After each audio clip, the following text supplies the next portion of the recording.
Diet. A diet refers to the types and amounts of food that a person consumes on a daily basis. It is a key factor in maintaining a healthy lifestyle as it provides the body with the necessary nutrients to function properly. A healthy and balanced diet typically includes a variety of whole foods such as fruits, vegetables, grains, lean proteins, and healthy fats, while limiting processed and high-fat foods. It is also important to pay attention to portion sizes and to stay hydrated by drinking plenty of water. Balanced diet. A balanced diet is a diet that contains all the necessary nutrients in the right amounts, proportions, and balance to maintain good health and prevent chronic diseases. A well-balanced diet typically includes a variety of nutrient-dense foods from all the major food groups, such as 1. Fruits and vegetables, rich in vitamins, minerals, and fiber. 2. Grains. Whole grains such as brown rice, whole wheat bread, and oatmeal are good sources of fiber and important nutrients such as B vitamins and iron. 3. Proteins. Lean proteins like chicken breast, fish, beans, and tofu are rich in essential amino acids, iron, and other important minerals. 4.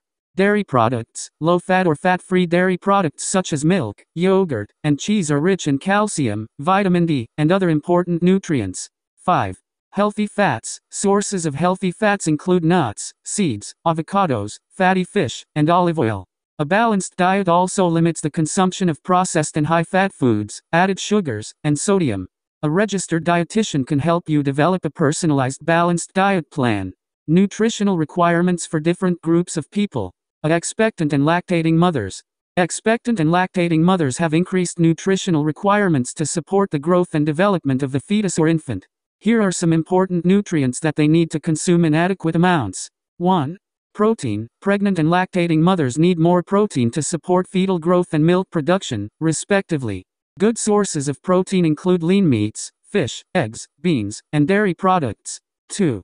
Iron. Pregnant women require more iron to support the increased blood volume and fetus needs. Good sources of iron include red meat, poultry, fish, legumes, and fortified cereals. 3. Calcium and vitamin D. These nutrients are essential for the development of strong bones and teeth in the fetus and infant. Good sources of calcium include dairy products, leafy green vegetables, fortified juices, and almonds. Vitamin D can be obtained from fortified foods, fatty fish, and sun exposure. 4. Folate. Adequate consumption of folate or folic acid is crucial for proper neural tube development in the fetus. Good sources of folate include leafy green vegetables, fortified cereals, fruits, and legumes. 5. Omega-3 fatty acids. These essential fatty acids are important for the development of the fetal brain and vision.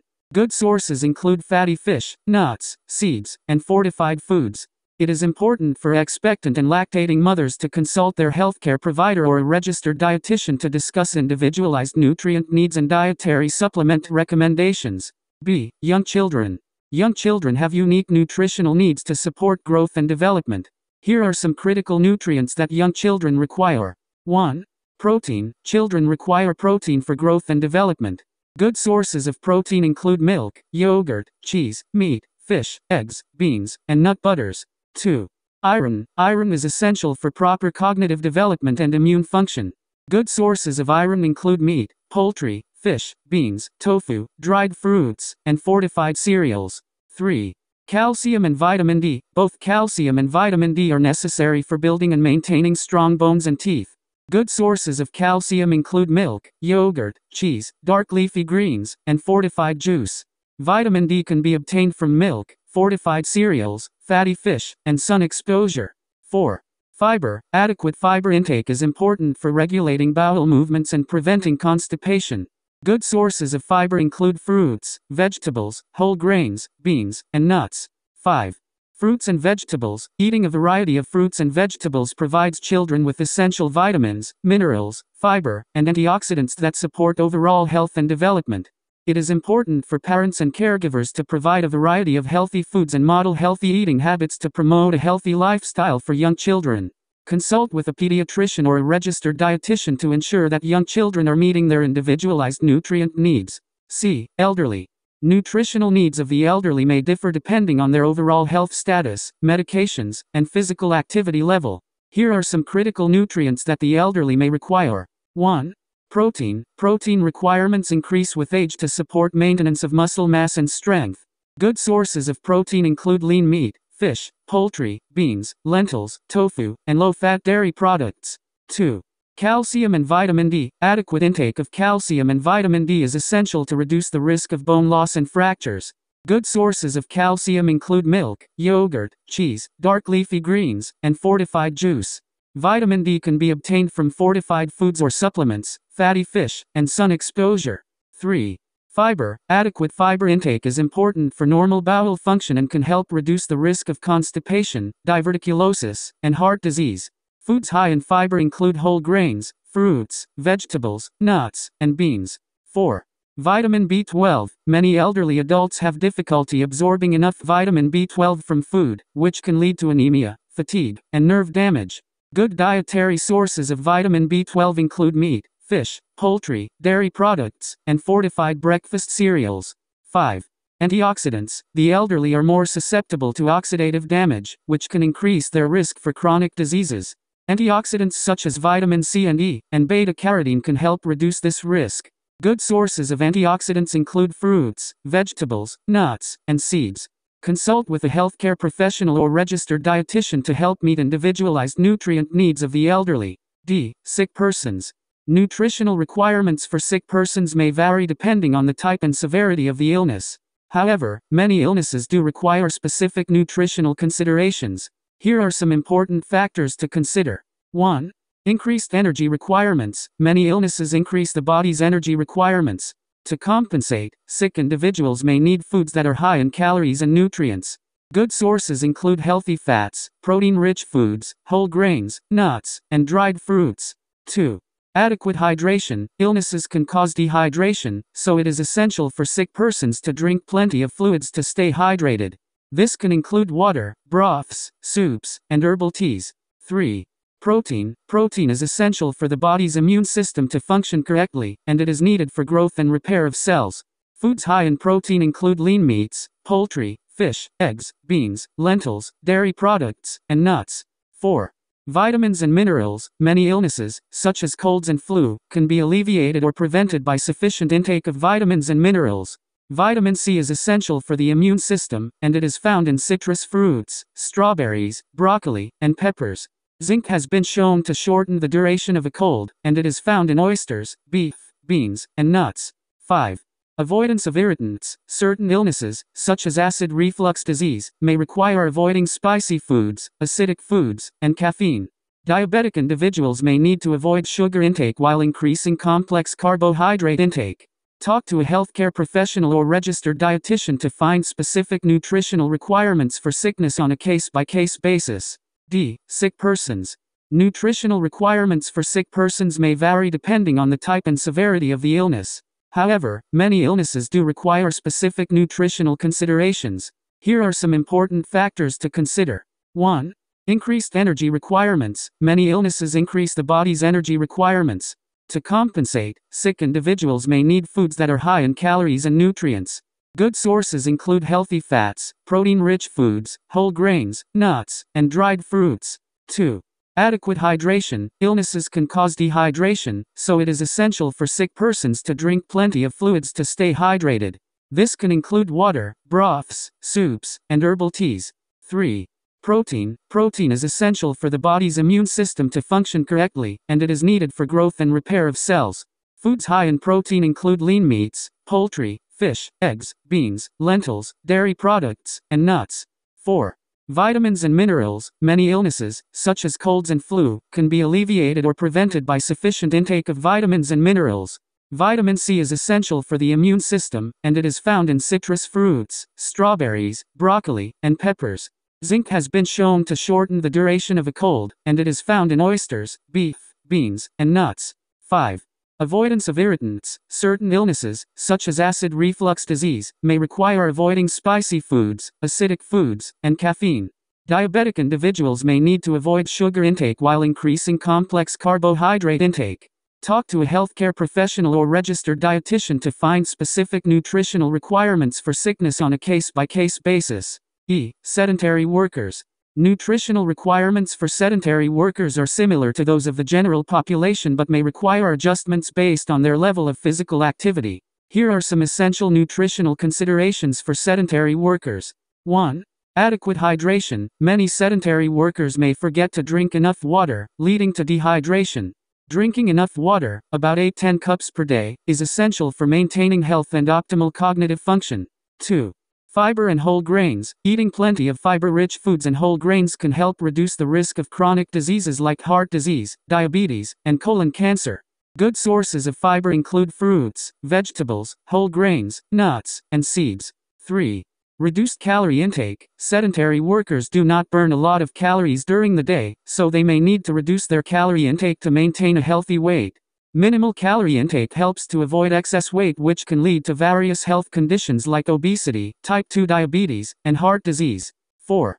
Nutrient-dense foods. Choosing nutrient-dense foods that are high in vitamins, minerals, and fiber, such as fruits, vegetables, whole grains, lean proteins, and healthy fats, can help keep sedentary workers healthy and feeling energized.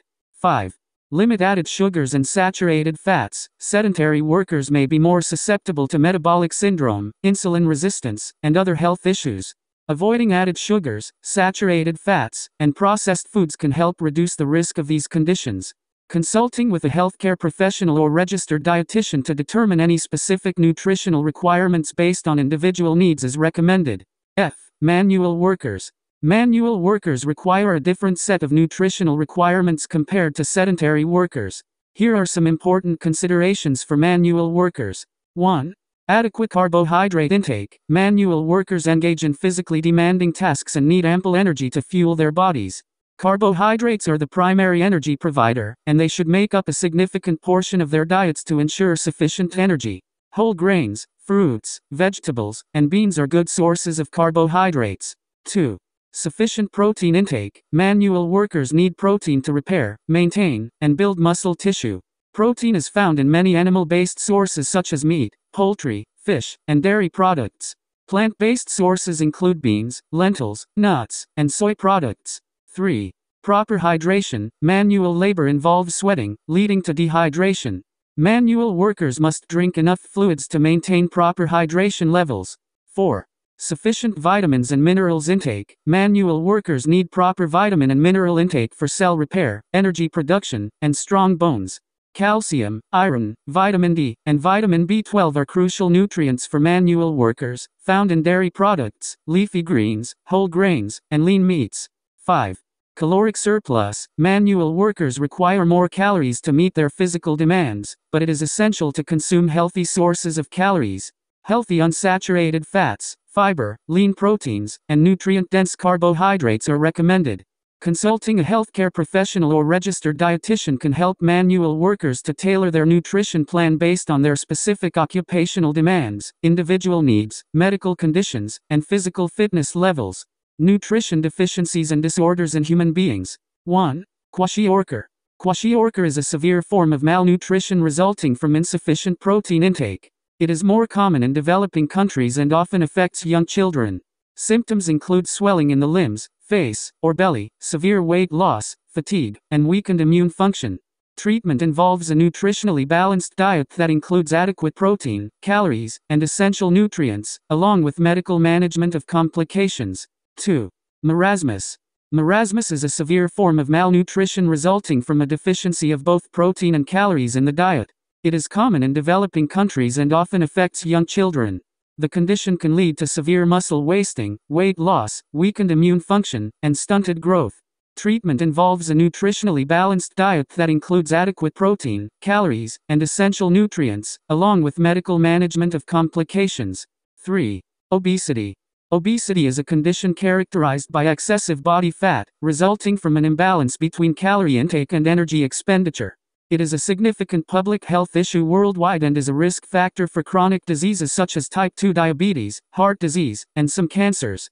Obesity can result from various factors, including genetic, environmental, and lifestyle factors such as a diet high in calories and physical inactivity. Treatment options for obesity include lifestyle changes such as improved diet and exercise, medication, and, in some cases, surgery. 4. Anorexia nervosa. Anorexia nervosa is an eating disorder characterized by an intense fear of gaining weight, a distorted body image, and severely restricted eating. People with anorexia often have a body weight that is significantly below the healthy range for their age, height, and sex. They may engage in excessive exercise, purge behaviors, or misuse of laxatives, diuretics, or other medications. Anorexia can lead to severe physical and mental health complications, including malnutrition, heart problems, bone loss, and depression. Treatment typically involves a combination of medical care, psychotherapy, and nutrition counseling. 5. Goiter. Goiter is a medical condition characterized by an enlarged thyroid gland, which is located in the neck. The most common cause of goiter is an iodine deficiency, which is necessary for the body to produce thyroid hormones. Other causes include various thyroid disorders, certain medications, and iodine excess. Goiter can cause various symptoms, including a visible swelling in the neck, difficulty swallowing, coughing, and breathing problems. Treatment depends on the underlying cause of goiter, and may include iodine supplementation, thyroid hormone replacement therapy, medications, or surgery. Revision exercise. 1. List any 2 properties of monosaccharides. 1. Monosaccharides are simple sugars that are the building blocks of carbohydrates. 2 properties of monosaccharides are: they are water-soluble and crystalline in nature. They have a sweet taste and are classified based on the number of carbon atoms they contain, such as trioses, tetroses, pentoses, and hexoses. 2. Which bond links the amino acids to form a polypeptide? A peptide bond links amino acids to form a polypeptide. A peptide bond is formed when the amino group, NH2, of one amino acid reacts with the carboxyl group, COO, of another amino acid, resulting in the formation of a covalent bond, CONH, between the 2 amino acids and the release of a molecule of water H2O. Peptide bonds join amino acids in a linear sequence to form the backbone of proteins. This process is known as peptide bond formation or protein synthesis. 3. What property makes lipids to be stored in tissues of living organisms? Lipids are stored in tissues of living organisms due to their unique property of being hydrophobic, which means they are insoluble in water. This property allows lipids to be stored in a concentrated form without attracting water molecules and causing cellular swelling or damage. In addition, lipids have a high caloric value, which makes them an efficient form of energy storage. Lipid storage occurs primarily in specialized cells called adipocytes, which are found in adipose tissue in animals and seeds in plants. When the body needs energy, lipids can be broken down through the process of lipolysis to release energy in the form of ATP. 4. Mucus is a conjugated protein. Explain. Mucus is not a conjugated protein, but a complex mixture of glycoproteins, proteoglycans, lipids, and other components. Conjugated proteins, also known as glycoproteins, are proteins that contain covalently attached carbohydrate molecules. However, mucus does contain glycoproteins, which are proteins that have sugar molecules attached to them. The sugar molecules give mucus its characteristic slimy and viscous texture, which helps to lubricate and protect the respiratory and gastrointestinal tracts. The glycoproteins in mucus are responsible for trapping pathogens, dirt, and other foreign particles, preventing them from entering the body. Thus, mucus plays an essential role in protecting and maintaining the health of various tissues and organs in the body. 5. Outline any 4 functions of lipids. Lipids are a diverse group of biomolecules that perform numerous functions in the body. Some of the functions of lipids include: 1. Energy storage. Lipids serve as a significant source of energy in the body. Triglycerides, a type of lipid, are stored in adipose tissue and can be broken down and utilized for energy when needed. 2. Structural component of cell membranes. Phospholipids are a class of lipids that are the major structural component of cell membranes. They form a bilayer that separates the inside of the cell from the outside and regulates the movement of molecules in and out of the cell. 3. Insulation and protection. Lipids have a low thermal conductivity, which means that they are good insulators. Adipose tissue, which is mainly composed of lipids, provides insulation and protection to vital organs in the body. 4. Hormone synthesis. Cholesterol and other lipids are precursors for the synthesis of various hormones, such as testosterone, estrogen, and cortisol. These hormones play important roles in many physiological processes, including growth and development, metabolism, and stress response. 6. Give the deficiency diseases caused by lack of the following vitamins: A. Retinol. B. Ascorbic acid. C. Tocopherol. A. Retinol is also known as vitamin A. The deficiency disease caused by the lack of vitamin A is known as night blindness. This condition is characterized by difficulty seeing in low-light environments, which can progress to complete blindness if left untreated. B. Ascorbic acid is also known as vitamin C. The deficiency disease caused by the lack of vitamin C is known as scurvy. Scurvy is characterized by weakness, anemia, gum disease, and skin rashes. In severe cases, it can lead to the formation of open sores and eventually death. Cetocopherol is also known as vitamin E. The deficiency disease caused by the lack of vitamin E is known as ataxia with vitamin E deficiency AVADE. AVADE is a rare genetic disorder that affects the nervous system and can cause muscle weakness, loss of coordination, and vision problems. In severe cases, it can lead to permanent damage to the nervous system. 7. What type of food is recommended for the elderly in society? As people age, their nutritional needs change, and it becomes important to choose foods that provide the necessary nutrients without exceeding their energy requirements. Generally, the following types of foods are recommended for the elderly in society. 1. Protein-rich foods. As people age, their bodies may require more protein to maintain muscle mass and support bone health. Good sources of protein include lean meats, fish, eggs, beans, and lentils. 2. Fiber-rich foods. Fiber is important for maintaining digestive health and preventing constipation. Foods that are rich in fiber include whole grains, fruits, vegetables, nuts, and seeds. 3. Calcium-rich foods. Aging can lead to a loss of bone density, so it's important to consume foods that are rich in calcium. Good sources of calcium include dairy products like milk, yogurt, and cheese, as well as leafy green vegetables, tofu, and almonds. 4. Vitamin D-rich foods. Vitamin D helps the body absorb calcium, so it's important to consume foods that are rich in vitamin D. Good sources of vitamin D include fatty fish like salmon, tuna, and mackerel, as well as fortified foods like milk and cereal. 5. Fluids. As people age, they may become more susceptible to dehydration, so it's important to consume fluids throughout the day. Water is the best choice, but other fluids like soup, milk, and juice can also contribute to daily hydration needs. 8. List 2 symptoms of goiter. A goiter is an enlarged thyroid gland, and its symptoms can vary depending on the cause and severity of the condition. However, here are 2 common symptoms of goiter. 1. Visible swelling or lump in the neck. The primary symptom of a goiter is a visible swelling or lump in the neck.